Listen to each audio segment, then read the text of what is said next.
The girl accidentally ran away with her crystal shoe. She just wanted to go back and pick it up, but she found that the prince had already caught up with her. In order not to expose her identity, she could only jump into the carriage and escape from the palace. Meanwhile, the prince, who had picked up the crystal shoe, had fallen in love with her. In order to find the owner of the crystal shoe, the prince issued an edict. All the unmarried girls in the country who could wear this shoe would become the prince's bride. All of a sudden, women from all over the country came to try on the shoe. They competed to become the princess.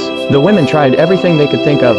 Some put oil on their feet, some forced it on their feet. Even mothers of 5 children had to fight to try it on. But no matter how hard they tried, the shoe would never fit, because the real owner of the crystal shoe had been locked up in the attic by her cruel stepmother. Before the party, the girl was a pathetic child who had been bullied by her stepmother. Her stepmother wouldn't let her go to the party. She even tore up her dress.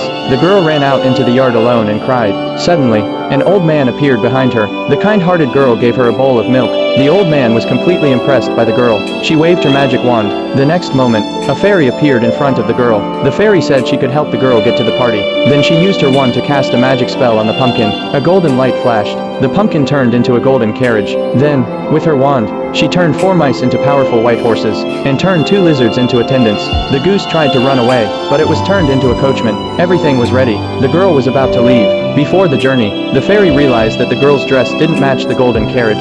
She whispered a magic spell. Pink and blue butterflies surrounded the girl. The girl swung her skirt. Her elegant gown took shape in an instant. As the girl was about to get into her car, the careful fairy noticed that she was still wearing cloth shoes.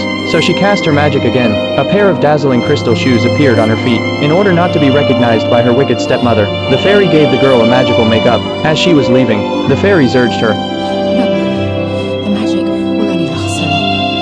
The last echo of the last bell, the last stroke of midnight, the spell broken, and all will return to what it was before. The girl agreed happily. The purpose of her trip to the palace was to meet the royal apprentice she'd met in the forest a few days before, but she didn't know that the apprentice was the prince.